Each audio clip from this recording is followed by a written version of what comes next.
Et salut à toutes, salut à tous, bienvenue sur N1, votre émission 100% NBA des équipes de The Free Agent. Et oui, on est déjà presque un mois de compétition et des premières tendances se dégagent. Depuis une semaine, on voit des perfs individuels se développer. On a vu ce week-end quelques meneurs, mais c'est surtout ce qui nous a marqué, c'est des perfs de grands, de pivots, d'intérieur qui ont scoré. Et on va se demander aujourd'hui si c'est une tendance qui va se développer ou si c'est un phénomène avec le début de la saison. Alors, pour parler de tout ça, j'ai mes deux acolytes du lundi. C'est mon premier qui était là avec moi la semaine dernière, c'est Julien. Salut Jules, comment ça va ? Salut Yaya, ça va super. Impatient de dérouler ce fil conducteur que tu nous as concocté, qui m'a l'air fort intéressant. D'ailleurs, tiens, question, t'étais plutôt intérieur ou plutôt extérieur, toi, quand t'étais joueur ? J'étais bande touche, moi. C'est pas mal aussi. Extérieur terrain. J'étais extérieur, mais vraiment extérieur, très extérieur. Assis. D'accord. Non, j'étais extérieur dû à ma petite taille, même si j'ai commencé. Non, mais si on parle là-dessus, je vais raconter ma vie. Même si j'ai commencé plutôt à jouer à l'intérieur, vu que j'ai eu une croissance assez rapide, mais après, voilà, je me suis arrêté vite. Ah, t'as arrêté. Et on a notre intérieur, celui qui fait plus de 2 mètres, presque. C'est Vince. Salut Vince, comment ça va ? Salut à tous, salut à toutes. Oui, ben ça va très bien, effectivement. Plus de 2 mètres le matin, un peu moins de 2 mètres le soir. Hein. Je me tasse dans la journée, forcément. Mais sinon, oui. Bon, maintenant, je joue intérieur. Mais il fut un temps où j'étais à droit à 3 points et donc je jouais ailier, figure-toi. Mais c'était un temps révolu où mes 40 ans étaient très très loin. Et où je savais courir. Maintenant que je n'ai plus de genoux, je me rabats sur l'intérieur et sur mon côté hargneux pour jouer à l'intérieur. Bon, ok, super les gars. Donc, on vous rappelle, donc, pour nous suivre, n'hésitez pas à aller venir discuter avec nous sur le Discord communautaire. Ce sera toujours un plaisir, on discutera avec vous, on répondra à vos questions. Et même si vous avez des questions tout au long de l'année, n'hésitez pas, proposez-nous également des sujets sur lesquels on peut, que vous avez envie qu'on débatte, ou voire même, on pourra même vous inviter à l'occasion pour venir avec nous débattre sur un des podcasts. Également, les plateformes de réseaux sociaux, n'hésitez pas à venir, et les plateformes de podcast, n'hésitez pas à venir. Suivre également les autres sports. Le baseball, bon, c'est la off-season, mais bientôt la free agency qui va arriver. Le hockey qui reprend, avec notamment Jordan en tête de proue, et la NFL avec Thanksgiving la semaine prochaine. N'est-ce pas, mon cher Vince ? On va commenter ensemble un grand match pour toi, mais bon, hein, Cowboys. Le match des enfers. On sera là quand même, on sera là présent pour vous faire vivre ça avec toute la passion que l'on a. De toute façon, c'est la seule chose qui va nous rester. Exactement. Allez, un ball passionnant. Oh, c'est bon. Et on est là pour parler de NBA, on va pas l'envoyer dans un tunnel Giant, s'il vous plaît. C'est pas possible. Ouais, ou Cowboys, c'est encore pire. Ah non, moi je parlerai jamais des Cowboys. Bref, alors les gars, on va commencer tout de suite par un petit constat, c'est que aujourd'hui, on est dans une ligue qui, depuis le milieu des années 2010, s'est beaucoup rétréci en termes de taille, où c'était beaucoup de small ball, mais force est de constater que depuis ce début de saison, c'est pas mal des intérieurs qui font les meilleurs perfs. Ce week-end, D'Aaron Fox, je l'ai dit en introduction, a claqué 2 performances, une de 60, une de 49. Mais sinon, en dehors de ça, c'était Giannis Antetokounmpo, 59 points, Wemby, 50, Paolo Banchero, 50, Karl Anthony Towns, 46. Pour vous, les gars, est-ce que c'est une tendance de fond, le fait que ce soit des intérieurs qui marquent autant, ou c'est juste passager? À mon avis, la NBA est un jeu d'adaptation et c'est très cyclique. Il fut un temps très ancien, où il y a eu des intérieurs hyper dominants, puis après, derrière, on a eu des extérieurs qui sont revenus et qui ont été très dominants. Ensuite, il y a eu leur époque de l'intérieur dominant avec, pour ne citer que lui, Shaquille O'Neal dans les années 2000. Ouais. Et derrière, alors qui était quand même un monstre un peu à part parce il avait des performances énormes, mais c'était un peu le seul intérieur à avoir des performances énormes. Puis il y a eu le gros changement de jeu qu'a apporté Stephen Curry et le jeu des Golden State Warriors avec du tir à 3 points et du small ball. Ouais. Et là, on est en train de revivre le rechangement de jeu et de revenir en s'adaptant à ce small ball, en s'adaptant à ces 3 points constants. Et bien, on remet de la force à l'intérieur, on remet de l'impact. Et je pense qu'on va en parler au fur et à mesure de la saison, mais il y a aussi cette ouverture de la Ligue sur les autres continents et sur le monde extérieur, et notamment européen, qui fait que forcément, on voit ces intérieurs hyper dominants arriver. Ok. Toi, Jus, par rapport à ça, comment tu te vois? Surtout que parmi les intérieurs dont on a cité, il y a quand même une tendance qui arrive, c'est des intérieurs, mais qui s'écartent aussi et qui shootent. Je prends Wemby ou Karl Anthony Towns, voire Banchero. Ouais, mais pour revenir sur ce qu'a dit Vince, c'est aussi une tendance actuelle. Après, moi, je pense que la tendance, elle évolue depuis déjà. On parlait de Shaquille O'Neal, pardon. Je pense que c'est un tournant parce que la Ligue a évolué à partir de ce moment-là. Déjà, sur le shoot à 3 points, au début dans les années 2000, il me semble, si je ne dis pas de bêtises, on était à une moyenne de 13,7 tirs tentés à 3 points à l'époque. Ouais. Et le jeu s'est écarté au fur et à mesure. On a vu cette moyenne augmenter jusqu'au début des années 2010, qui est passé à 18. Shoot à 3 points, enfin, en tout cas, tenté par match, à une moyenne qui maintenant avoisine les 26, voire des fois même 30 pour certaines équipes. Donc, on a élargi le jeu un petit peu. Enfin, je veux dire, quand je dis élargi le jeu, on est passé un peu plus à jouer derrière l'arc. Et puis après, il y a aussi toute cette évolution des pivots. On disait les pivots dominants, mais il y a eu aussi une période où on a eu un manque de pivots grands, que ce soit en qualité et en quantité surtout, et en qualité. J'en viens, tu vois, par exemple, pour reprendre Elton Brand, qui a été drafté en première position en 99, en tant que pivot, c'était l'un des plus petits, 2,03 m, donc en dessous des 6 pieds. Ça a commencé, on a senti à ce moment-là, on cherchait encore des pivots dominants tels que, ça va te faire plaisir, un Ewing, un David Robinson, tu vois, ce type de joueur qu'on a connu fort et hargneux, mais le jeu ne se passait plus à l'intérieur. Donc, est-ce qu'on avait besoin de cette force et de ce muscle à l'époque? Non. Et on a eu des joueurs qui sont arrivés aussi et qui ont poussé cette tendance, j'ai envie de dire, avec des grands qui savaient manier le ballon. Je pense à Dirk Nowitzki, par exemple, qui avait un rôle, un rôle de pivot qui était assez étrange, numéro 4, pivot, en tout cas du secteur intérieur, qui était capable de se décaler à 3 points et d'avoir un shoot assez redoutable. Derrière, on a eu des joueurs, il y a eu aussi à la même époque, mais à moindre degré, j'ai envie de dire Tim Duncan, qui était capable. Oui, tout à fait. Mais ceci dit, tu vois, il avait un shoot, il n'était pas proche du cercle, comme on ne pouvait avoir ces pivots dominants de la fin des années 90, milieu des années 90, fin des années 90, où c'était rebond et shoot près du cercle. Derrière, il y a eu aussi Kevin Durant qui est arrivé, qui a été à mon avis le premier extraterrestre, c'est-à-dire qu'on avait un joueur à 2,13 m qui était capable de tout faire. Et tout ça a fait que ce manque, je pense, de pivot grand, dominant, solide, et ce jeu qui s'étire, c'est un peu l'histoire de l'œuf et de la poule. Voilà, qu'est-ce qui arrive en premier? Mais il y a eu aussi des choses précurseurs. Je pense à Hakeem Olajuwon, par exemple, qui était un de ces pivots qui était capable d'étirer le jeu et de partir. Et derrière ça, il y a eu de la polyvalence de plus en plus. Et surtout, il y a eu de moins en moins, je trouve, de pivots dominants américains, tu vois, nés sur le sol américain et du système américain. Les nouveaux qu'on a vu arriver, c'était des joueurs de basket de l'Europe qui avaient eu une formation différente. Je pense Dirk Nowitzki, je pense Pau Gasol. Aujourd'hui, on va prendre Antetokounmpo et Jokic, mais on en parlera.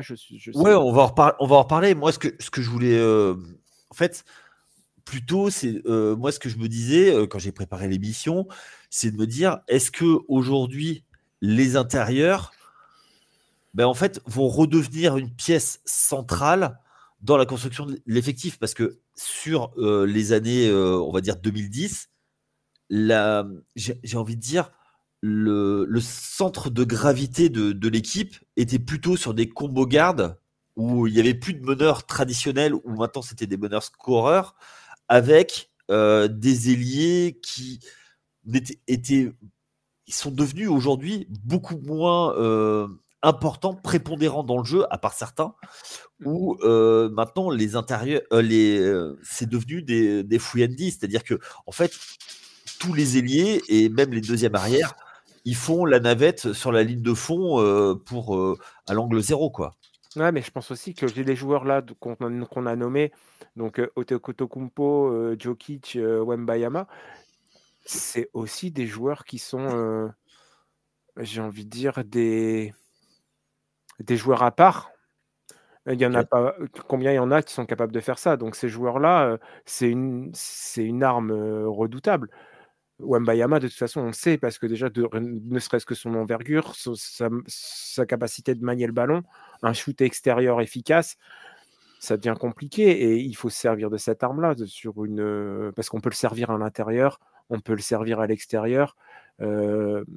C'est plutôt intéressant, et ils sont pas monotâches, si tu veux. Ouais. Ne serait-ce que par leur physique, hein. Alors, Jokic, est-ce qu'on peut parler de physique et d'athlète chez lui? Je suis pas sûr, mais moi je pense que je dis pas ça méchamment, hein, mais je vois ce que tu veux dire. Athlétiquement, il est peut-être moins au point que il est plus pâteau, j'ai envie de dire, qu'un joueur comme je vois ce que tu veux dire, mais moi il y a juste une chose, c'est que la NBA est une ligue d'avantages.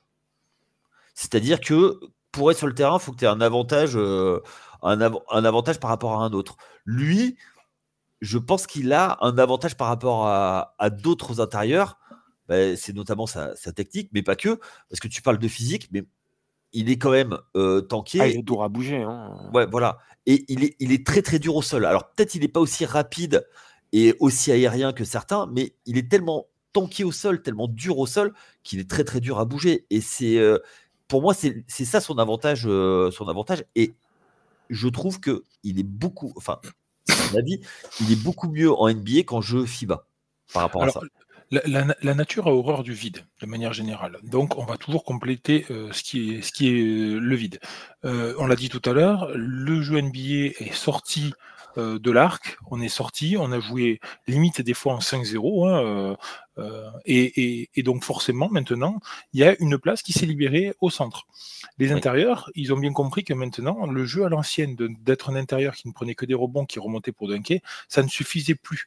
C'est très rare de voir des intérieurs qui ne font que ça. On a un exemple en France, c'est Rudy Gobert qui est un shoot mi-distance qui est là, mais qui ne prend jamais. Et donc, effectivement, ces intérieurs-là sont très, très rares maintenant dans la NBA moderne. C'est une NBA qui va très vite. C'est une NBA qui est hyper à droite au tir. Et donc, forcément, on a besoin de cette prise d'espace à l'extérieur. Pour autant, la place à l'intérieur, et il faut la prendre. Et on a besoin de cette place-là. Maintenant, tu parles de. Attends, excuse-moi, je te coupe, parce que tu parles de Rudy Gobert. C'est un des joueurs les plus adroits, et il joue. Oui, mais près du cercle. Oui, il joue sur un côté atypique. C'est-à-dire que dans la construction de l'équipe, on sait que c'est ce qu'on appelle une copycat league, c'est-à-dire que quand il y a quelque chose qui marche, tout le monde essaye de copier et de faire la même chose. Justement, quand tu as Rudy Gobert, tu fais complètement l'inverse. C'est-à-dire qu'en fait, Rudy, attention, je ne jette absolument pas la pierre, parce que c'est un joueur que j'adore, mais même s'il soutient les Trumpistes. Mais ça, bon, après, les causes politiques, voilà.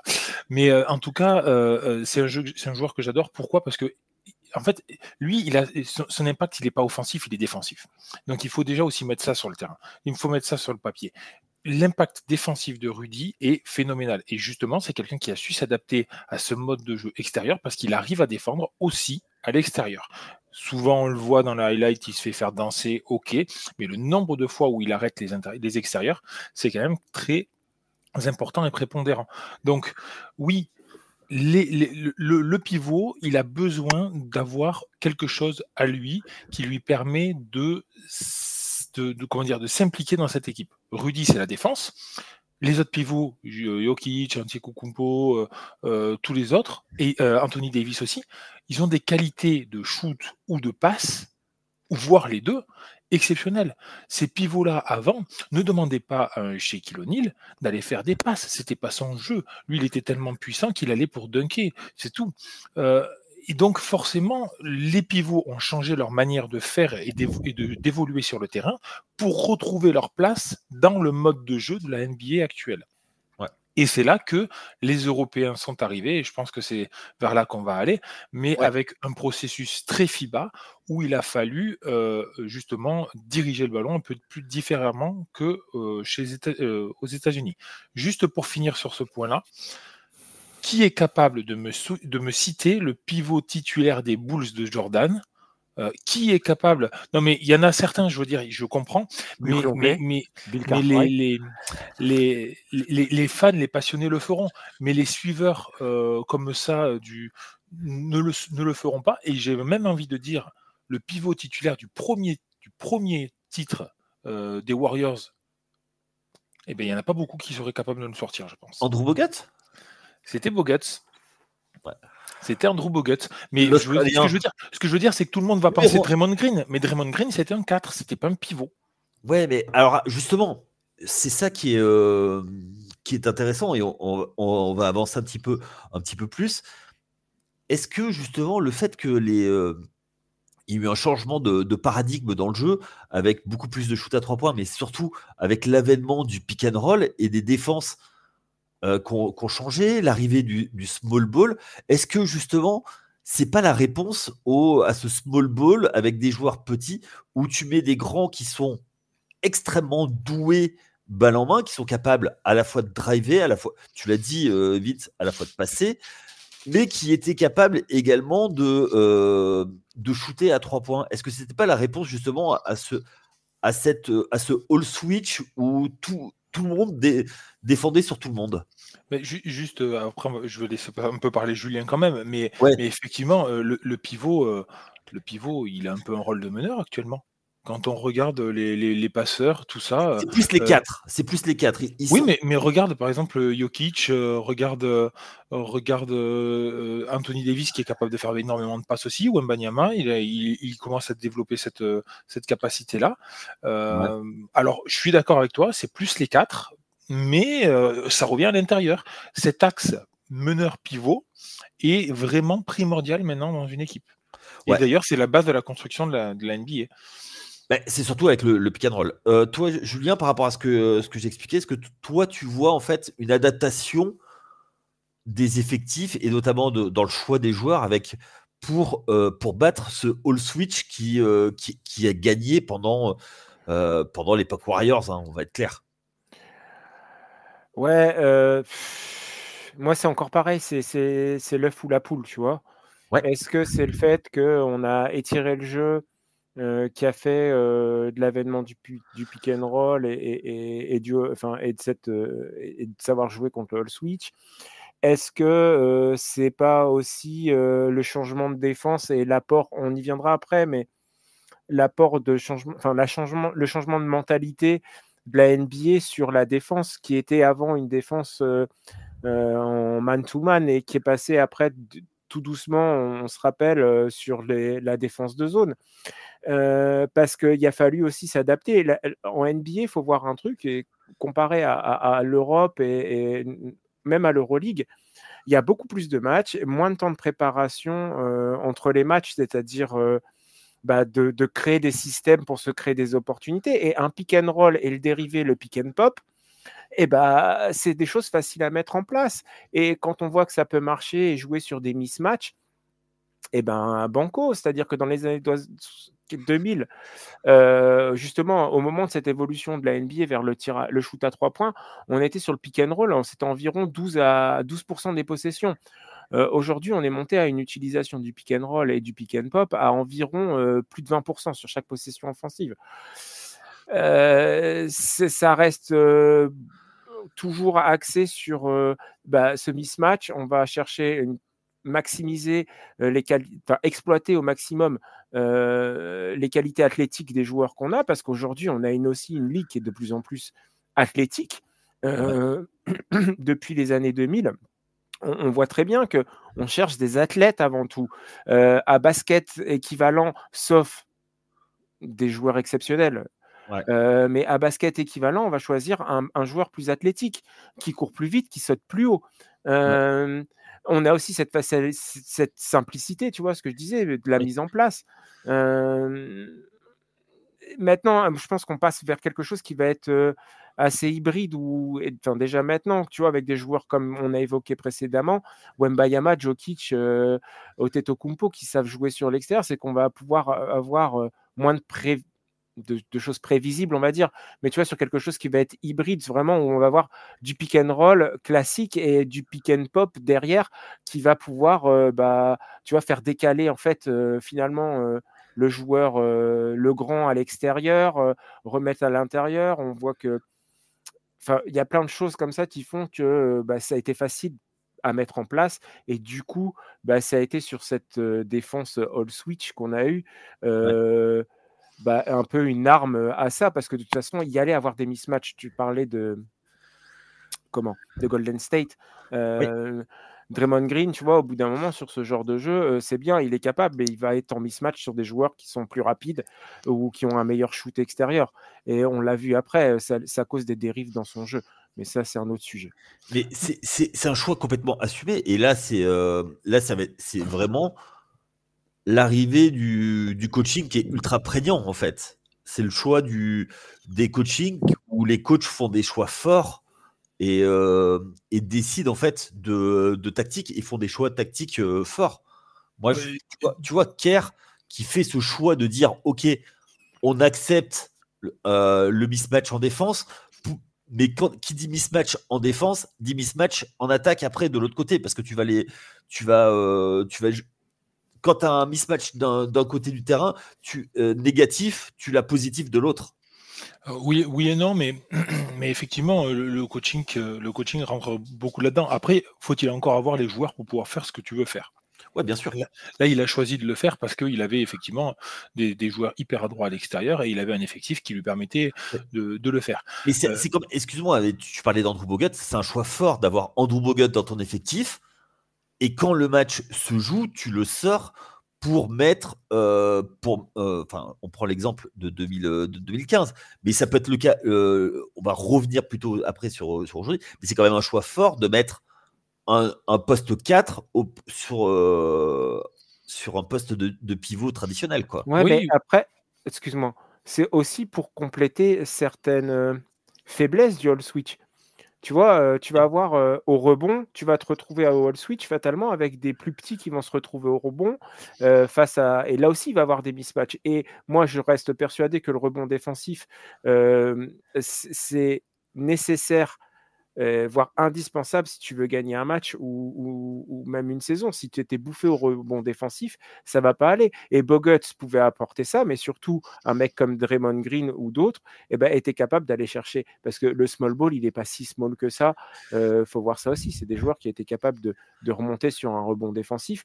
Et on en revient sur un joueur sur lequel on a tapé, mais qui a fait ses stats aussi un peu grâce à ça, c'est Westbrook, parce que tous ses triples-doubles, etc., quand il était au Thunder, c'était ce fameux all switch lui a permis de se gaver quand même.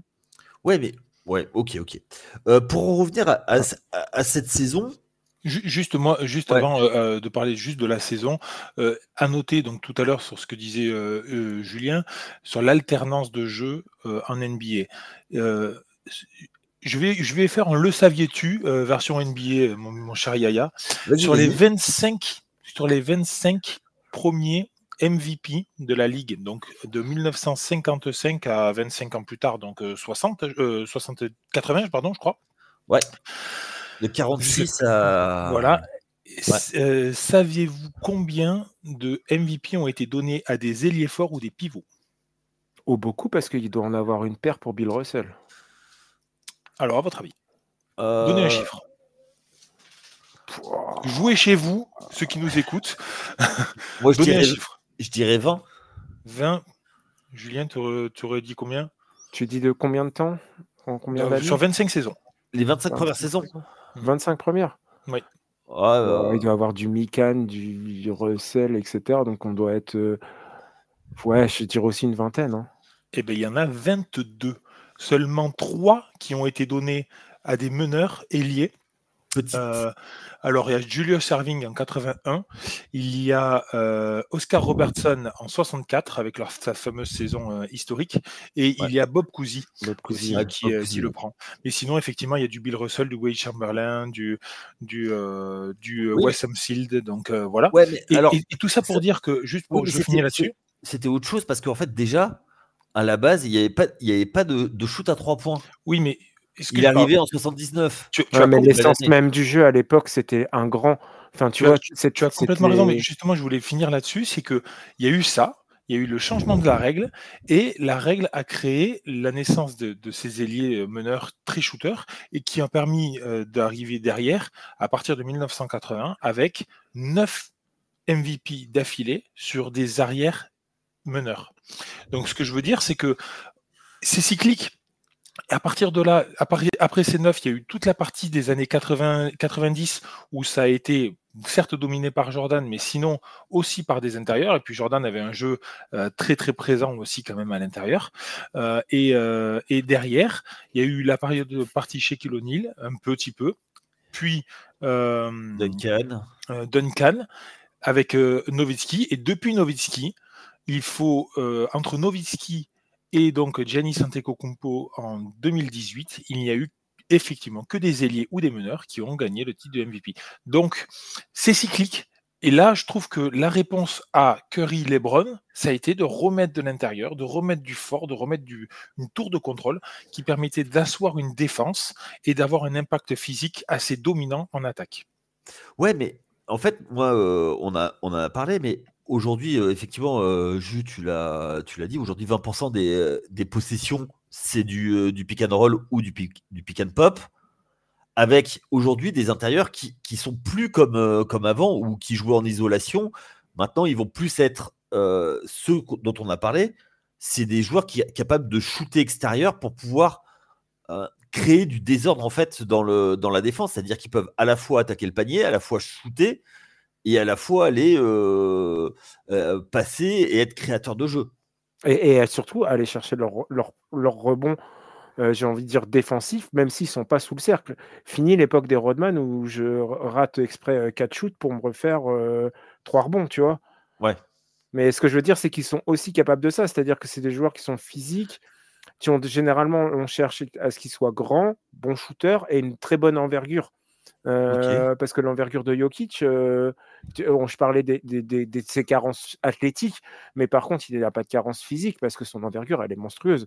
Et quand il va prendre un shoot extérieur, il est capable d'aller le chercher. Et je pense que le joueur ultime actuellement, c'est Wembanyama parce que il est encore plus capable et il a cette dimension athlétique que n'a pas forcément Jokic.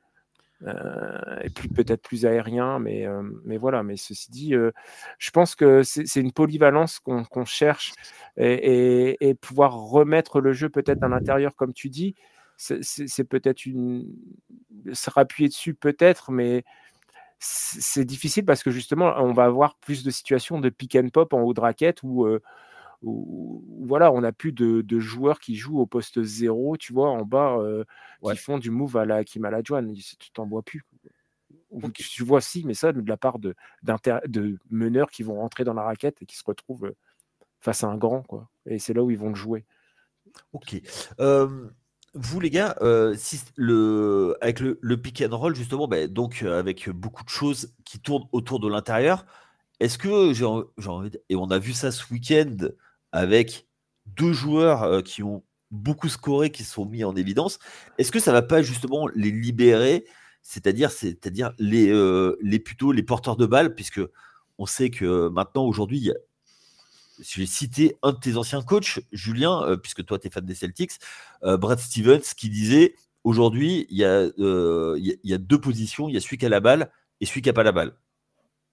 Donc, aujourd'hui, est-ce que du coup, ça libère pas de plus en plus ce qu'on a vu ce week-end avec deux performances stratosphériques de DeAndre Fox, une à 60, une à 49 points. Et également, on l'a vu ce dimanche, c'était en direct chez nos amis de Bein, un Devin Booker qui a marqué 44 points, je crois. Oui, oui, ça va libérer la place. De toute façon, encore une fois, la nature a horreur du vide. Donc, ça va libérer de l'espace, ça va libérer de la place. Pour autant, ces systèmes pick and roll, ces systèmes de jeu d'écran sont primordiaux et c'est justement ces écrans-là qui permettent aussi derrière aux meneurs, aux arrières de se démarquer. Les stats, je vais encore parler de Rudy Gobert, mais c'est des stats qu'on voit très peu passer, mais les points mis après un écran de Rudy, c'est à l'époque du Jazz et maintenant chez les Timberwolves, c'est monumental. C'est-à-dire qu'il arrive à poser des écrans au bon timing, au bon moment. C'est une des qualités principales qu'on demande à un intérieur, la pose d'écran pour démarquer son intérieur, son meneur. Attention, pose d'écran sur le gars qui a le ballon, mais aussi sur le gars qui n'a pas le ballon. Et ça, c'est beaucoup moins... vu dans les stats, ouais. Pas très vu dans les stats, mais c'est aussi beaucoup moins accessible à la vision du spectateur, parce que quand on est spectateur et qu'on n'a pas tous les replays, qu'on ne prend pas le temps de regarder, de revoir les matchs, on a la balle posée les yeux posés sur le ballon et on ne voit pas tout ce qui se passe à l'opposé du terrain. Et c'est quand même quelque chose de primordial. Et on va dire que la dimension physique d'un intérieur, ce n'est plus forcément de faire la tour de contrôle, de lever les bras et d'attendre que le ballon arrive. Il faut se démarquer, il faut démarquer les autres et il faut savoir courir parce que mine de rien, un intérieur, il commence sous son panier et il va jusqu'au panier de l'autre. Donc c'est vraiment tout le terrain à chaque fois à traverser. Physiquement parlant, il y a vraiment un gap qui a été franchi là-dessus et en plus, c'est loin d'être les derniers à arriver, quoi. Ouais, moi, pour rejoindre un petit peu tout ça, c'est moi, ce qui va être surtout important, c'est de savoir comment on ressort une fois qu'on a posé l'écran. Parce que c'est le problème aussi de certains joueurs et maintenant des grands. Et le problème qu'il peut avoir, c'est je pose mon écran et je vais sur un pick and pop et je ressors à l'extérieur et des fois très mal. Attends, Je ressors de côté. Je vais juste expliquer, excuse-moi, hein, je vais juste expliquer le pick and roll, on va vers le cercle, pick and pop, on va vers la ligne à 3 points. Vas-y. Ouais, voilà.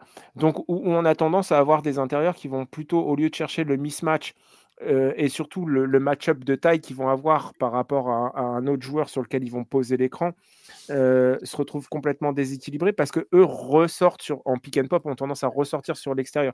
Et souvent, on voit des choses qui sont pas très bien faites, c'est-à-dire qu'ils ressortent à plat au lieu de ressortir vers le panier ou vraiment se décaler vers un angle 0 à 3 points, ils se décalent sur finalement presque la ligne des lancers francs, imaginez, et parallèlement à ça. Et là, ça devient compliqué parce que ça bouche le jeu. Pour revenir à la performance de De'Aaron Fox et de Booker, il y a aussi un truc à savoir, c'est qu'ils ont des menaces offensives avec eux qui leur permettent aussi ce jeu-là. Et ils ont une vitesse de jeu et un toucher de balle qui leur permet d'attaquer le cercle, de s'arrêter, de prendre un shoot sur leur drive, de faire un... Et aussi, on devrait aussi en parler, mais c'est une arme complémentaire au pick and roll ou au pick and pop, c'est-à-dire qu'on sait on a un step back qui est plutôt court et assez efficace. Je ne parle pas d'un step back à la Steph Curry où je vais mettre 3 mètres je vais faire un contact, no contact avec mon défenseur, donc où je lui mets 3 mètres. C'est un petit step back qui va leur permettre de se remettre avec un petit dribble, de se mettre sur les appuis et de prendre un shoot correct. Une vitesse nécessaire pour accéder au panier et se retrouver là sur un mismatch qui va être plus de la taille, mais de la vitesse. Et ça, quand tu as aussi dans ton effectif un Sabonis ou un DeMar DeRozan, ou avec toi, tu as un Kevin Durant, la défense, elle n'est pas... Si elle se focalise sur toi et elle vient redescendre sur toi, ça va être très facile après de décaler un autre joueur et en fait, tu choisis quel poison, quand tu es en défense, avec quel poison tu choisis de mourir, quoi. Voilà, en gros, c'est ça, pour moi.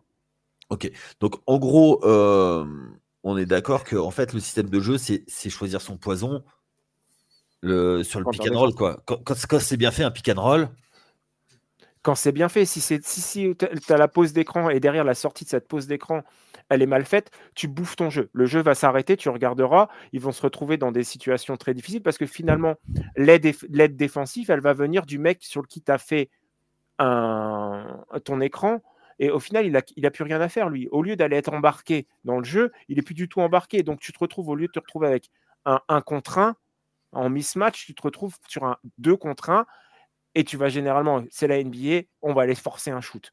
Et ça, bah voilà, ça fait soit on a le rebond défensif, mais c'est difficile, soit on a le rebond défensif et on réattaque, et du coup on va jouer en fast break, soit bah, on a le rebond défensif, ça se bataille un petit peu et on essaye de reposer le jeu.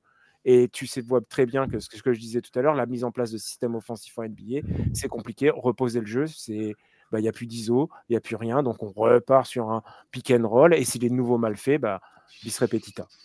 Ok. Par rapport à tout ça, on a parlé donc des intérieurs, du pick and roll. Les derniers MVP sont des intérieurs. Jokic, Embiid, Giannis, ils ont tous un point commun. Ils sont non américains. Alors, Joel Embiid, il a été formé comme ça. Mais est-ce que vous voyez une européanisation de la NBA dans le fait où maintenant, c'est des joueurs qui, en plus d'avoir un avantage physique, ont une culture basket et un savoir jouer qui est important. Ouais. Enfin, pour moi, excuse-moi, hein, je prends la parole, Vince. Mais moi, je pense que c'est ça, c'est un QI basket qui est bien différent. Okay. Une approche du basket qui est différente aussi. Et surtout, on apprend le basket, je dirais, de manière plus collective en Europe qu'en NBA, où le jeu il va reposer sur des superstars, qui va reposer sur des qualités athlétiques, alors qu'en Europe, on va privilégier des systèmes avec des joueurs qui contribuent plus, aussi un coaching plus autoritaire, avec une certaine rigueur qui va être différente. Chose que tu vois, tu n'as pas trop en NBA, où c'est. Moi, je me rappellerai toujours, c'est Doug Collins, la fameuse interview qui dit donnez la balle à Michael et écartez-vous. Tu vois, en gros, ça caricature, mais en même temps résume si bien la mentalité de coaching NBA et aux États-Unis, qui est si tu as un bon joueur, alimente-le, peu importe ce qu'il va faire. Et les exemples, il n'y en manque pas en NBA de joueurs qui étaient voilà, qui shootaient. James Et Harden. Ouais, Kobe, mais c'est tout bête. Mais voilà, pourtant, il a une culture un peu européenne, Kobe. Mais en même temps, il a été biberonné au Jordan, donc c'est compliqué. Mais peu importe. Mais voilà. Enfin, ça, c'est à mon sens, c'est ce qu'apporte aujourd'hui le basket européen. Outre aussi, c'est que je regardais un petit peu, on parlait des pivots tout à l'heure et des joueurs un peu dominants. Aujourd'hui, en NBA, 40% quand même des joueurs des intérieurs, plus de 40% des intérieurs, c'est des joueurs européens, ce qui est énorme en fait. Enfin, européens. En tout cas, non américains, ce qui est quand même énorme. Et parmi tous ce 40%, c'est là où il y a les plus dominants, quoi. Il y a un petit facteur par rapport à ça, c'est que, et c'est un dicton américain, you can't teach size. Tu vois, maintenant, ils vont chercher les grands un peu partout. Ouais, mais qu'on me dise pas qu'il n'y a pas des grands aux États-Unis. Si, il y a des grands. Ils savent pas les former. Mais et voilà. Comment vas-tu faire mais avec c'est-à-dire les adaptations? ils savent les former. Non, mais tu as complètement raison, mais ils savent pas les former à la NBA actuelle. C'est-à-dire que en Europe, il y a une réserve quand même, il y a un vivier exceptionnel. Et puis c'est surtout, il faut savoir quand on est grand, il faut savoir jouer avec des passes, il faut savoir jouer pour l'équipe. Aux États-Unis, le jeu est beaucoup plus individuel. En Europe, le jeu est beaucoup plus collectif. Ça, c'est quand même un fait. On le voit très bien. D'ailleurs, en Euroleague, c'est prime à la défense. En NBA, c'est prime à l'attaque, principalement, on va dire. Mais tout ça pour dire que oui. Pardon, c'est pas tout ça pour dire, mais je voulais rajouter un autre argument qui est autre chose, c'est que les Européens, quand ils arrivent en NBA, ils sont rookies en NBA, mais ils ont pour la plupart 1 à 2 ans de carrière professionnelle déjà en Europe. Donc, ils ont déjà été formés aux Jeux européens avec une connaissance basket que les Américains, mine de rien, malgré tout leur effort, ils n'auront pas. La NCAA les aide à se développer, mais ce n'est pas un championnat professionnel, ce n'est pas un championnat qui leur permet de jouer comme ils joueront en NBA derrière. L'Euroleague, la plupart du temps, ceux qui passent à l'Euroleague, ça leur permet déjà d'être hyper prêts dès la première année. C'est-à-dire que... outre ça, excuse-moi, moi je vais parler de formation. Et de toute façon, pour l'avoir vécu de l'intérieur, la formation aux États-Unis n'a rien à voir avec la formation en Europe. Au basket en Europe, on va t'apprendre les fondamentaux. Peu importe le poste que tu joues, que tu sois grand, petit, etc. On va se baser là-dessus avec une idée en tête, c'est qu'un enfant peut évoluer dans sa maturité physique, peut évoluer dans sa croissance. Qu'aux États-Unis, tu es grand, pour l'avoir vu, tu es cantonné à un rôle. Va sous le panier, prends la balle et lève les bras et marque, parce que tu vas jouer face à des joueurs plus petits, etc. Et on a ce type de joueur qui va commencer de son high school jusqu'à la NCAA et qui va être cantonné qu'à ça. Et derrière ça, les autres joueurs sont formés à quoi? Ils ne sont pas formés sur des fondamentaux. On les pousse à avoir des qualités athlétiques. C'est-à-dire que toi, quand tu vas commencer à aller à la salle de muscu et à te faire une vraie préparation poussée et athlétique, on va dire, pas du petit conditionnement, j'entends poussé, tu vas y aller, toi, à partir de, en Europe, 16, 17, 18 ans, vraiment. Là-bas, aux États-Unis, à 14 ans, on commence déjà à pousser sur des qualités athlétiques, où on prime la qualité athlétique sur la technicité du basket et sur les fondamentaux. C'est pour ça qu'on arrive sur des joueurs qui sont, quand ils ont joué et qui sont grands, qu'est-ce qu'on leur fait? On va jouer contre des équipes petites, on doit gagner des matchs, on va servir un mec qui est grand, et voilà. Et combien de vidéos et de trucs tournent sur Internet avec des mecs qui sont grands et qui sont des gros busts, parce que, oui, ils étaient grands, ils étaient machin, mais ceci dit, on leur a jamais appris autre chose à faire que va dans la raquette, lève les bras, prends le ballon, tourne-toi, et voilà. Et marque. Et aujourd'hui, il y a une pénurie. Il y a une pénurie parce qu'on ne sait plus les former. Et la NCAA, je reviens dessus, le one and done, c'est une grosse merde parce qu'aujourd'hui, on ne forme pas les joueurs assez, surtout avec, ça n'est certes pas professionnel, mais surtout, ils ont un cadre en NCAA avec des coachs qui sont expérimentés, qui ont vu, parce qu'on a des vieux coachs, je pense à Coach K, je pense à plein d'autres coachs qui n'ont pas 1 ou 2 années de basket, qui ont quand même qui sont en capacité d'apprendre le jeu. Et aujourd'hui, du one and done, tu vas apprendre quoi aux gars? Non, c'est juste, vas-y, brille, fais gagner l'équipe et puis après, on verra. Voilà, et c'est vrai que pour juste après, Yaya, je te laisserai la parole, mais juste pour revenir sur ce que tu disais, Julien, au final, est-ce que le plus européen des intérieurs américains, ça serait pas Tim Duncan qui justement avait la maîtrise de ses fondamentaux? Et encore, il n'était pas américain. Et il n'était pas vraiment américain. Et c'est là où je voulais en venir, c'est qu'il était île Vierge. Il a fait quand même quelques années à Wake Forest. Oui, mais la base de son basket, il ne l'a pas appris sur le sol américain. Au tout début, c'était pas là. Mais surtout, il a commencé le basket tard. C'est ça aussi. Oui. Et puis, c'est un des derniers à avoir fait ces 4 années de fac. C'est vrai. Alors, on pourrait en reparler, mais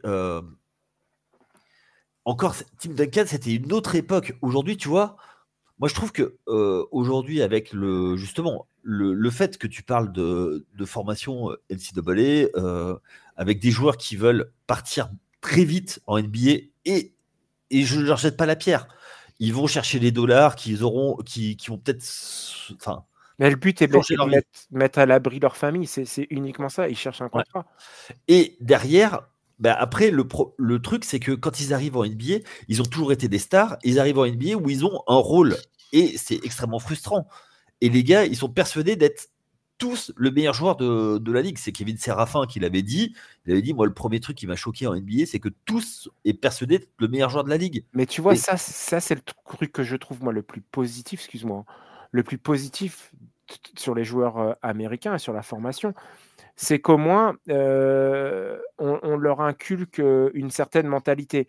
Peut-être à l'excès, mais je pense aussi elle est à l'excès parce qu'il y a beaucoup d'attentes. Justement, on parlait de l'aspect financier, de mettre à l'abri les siens, parce qu'il y a aussi beaucoup d'attentes là-dessus. Et, et je pense que, ouais, je sais pas comment dire, mais c'est peut-être c'est peut-être vu trop à l'excès, mais c'est ceci dit une bonne chose, parce que ça t'aide aussi à avancer, mais ça te fait prendre des claques aussi. Ok.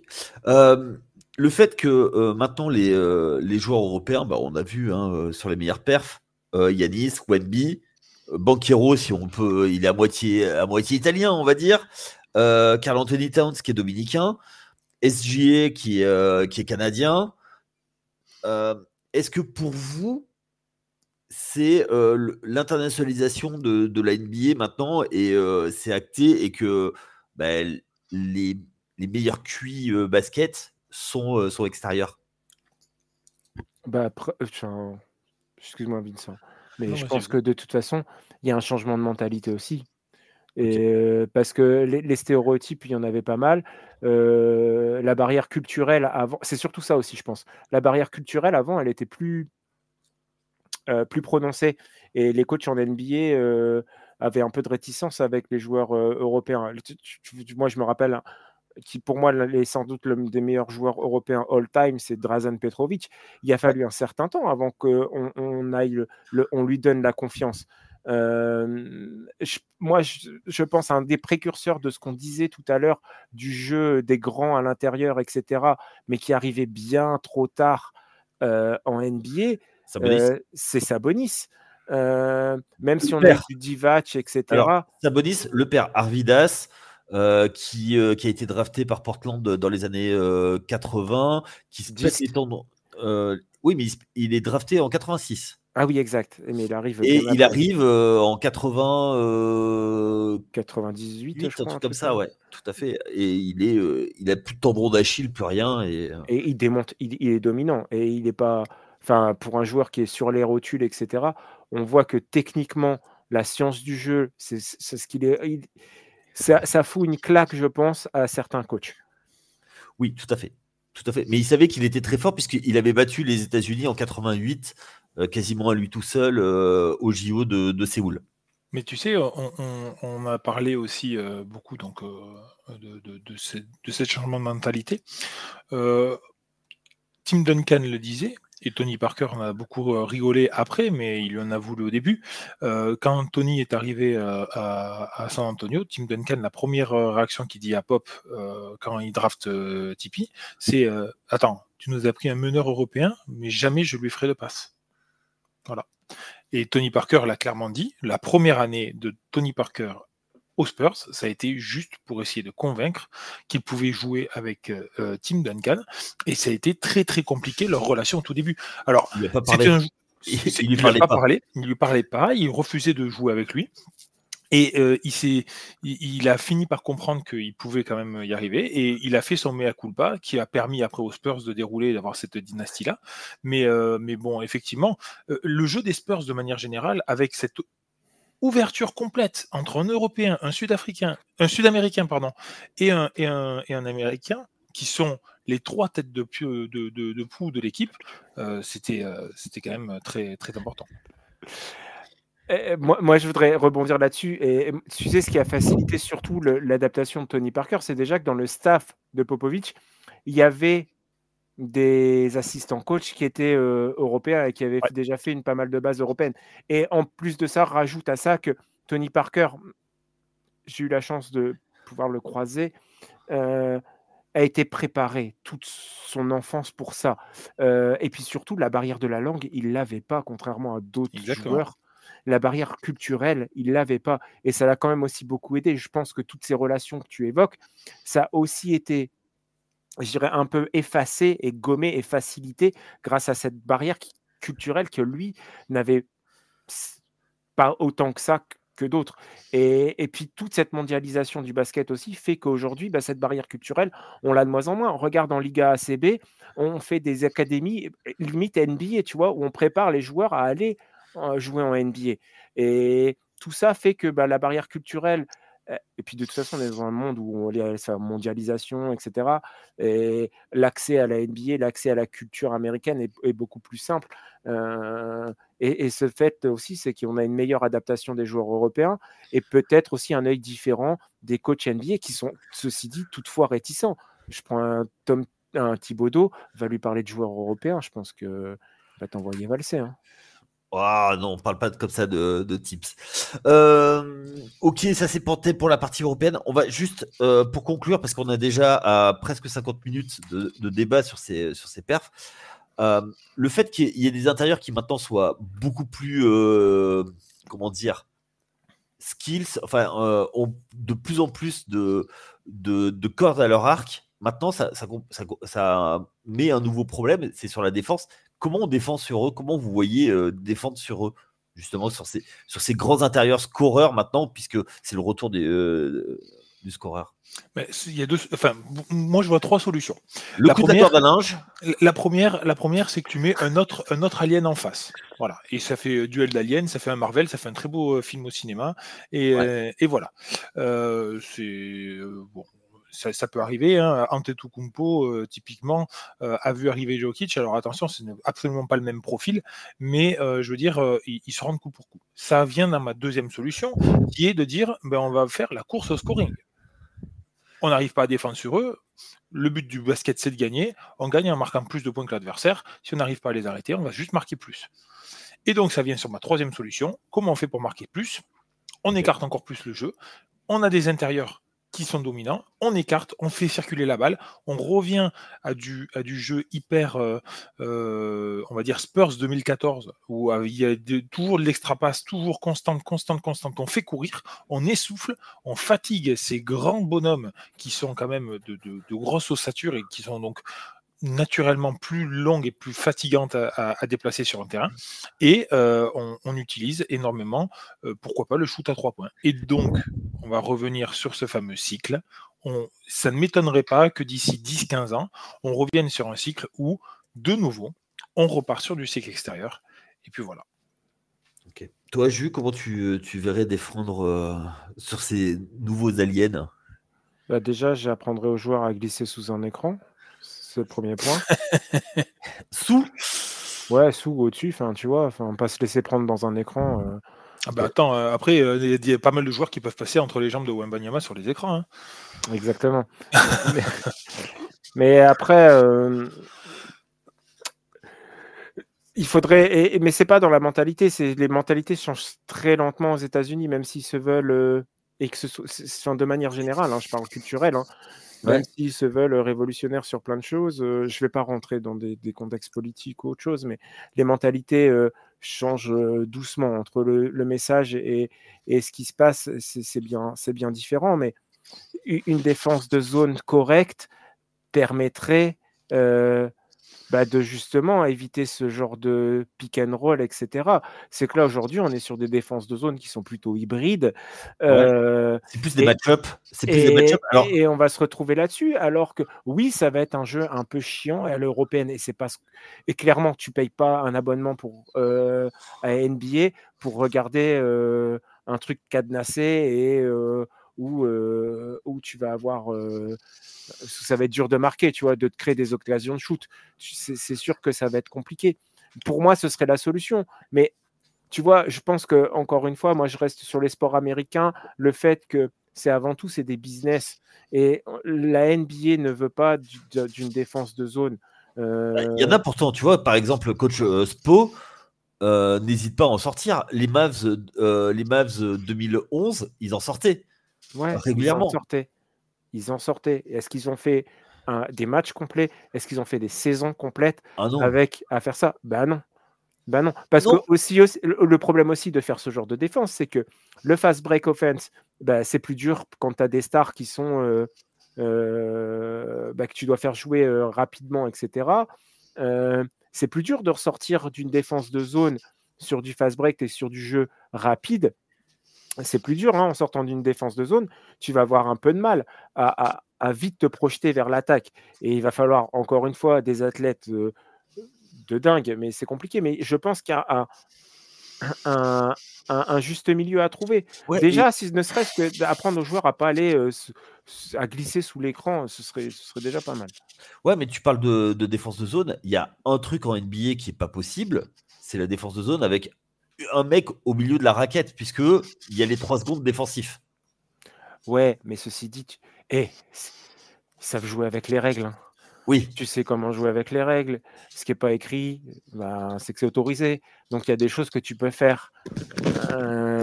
Derrière ça, je pense que, oui, comme tu dis, et en effet, il va avoir un... Et de toute façon, c'est pour ça que cette règle elle a été mise en place. C'est ce que je te disais, c'est que c'est un business et que tu veux du spectacle, et que si c'est pour fermer la...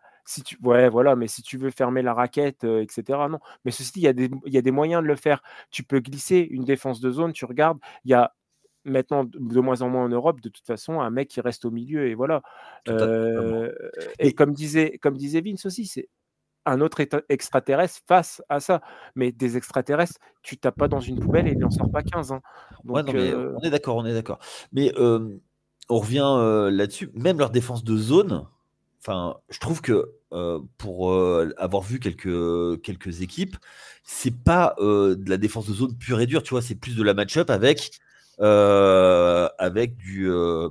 des individuels, quoi. Tu vois, c'est vraiment très très. Je trouve que c'est quand même assez. C'est des choses qui sont plutôt novatrices quand même. C'est pas de la défense du dimanche matin, quoi. Tu vois, où c'est pas Vince au milieu de la raquette qui attend, quoi. Pourquoi j'ai pris une balle perdue, moi? Mais tu vois, regarde. La NFL. Ceci dit, on repart sur le all switch qui était pas mal finalement, parce que le all switch, si tu prends en comparaison, en moyenne, c'est 0,85 points par possession sur du pick and roll. Et le pick and roll face à des défenses classiques, c'est du 0,92. Alors oui, c'est minime, mais on reprend encore l'exemple, tu me disais, des Warriors en 2022, tu vois, sur 100 possessions, ils limitent quand même les équipes adverses à 108 points. Donc on est vraiment presque à 1 point de moyenne par possession. C'est déjà pas mal. Mais ceci dit, tu uses un effectif, et un LeBron, tu regardes maintenant, quand les Lakers, souvent, ils défendent à 4, hein, parce qu'il est plus capable de faire ce genre de choses. Du all switch, et ça devient compliqué. Ou surtout, c'est qu'il a plus envie. Est-ce qu'il a déjà eu envie de défendre? Pardon.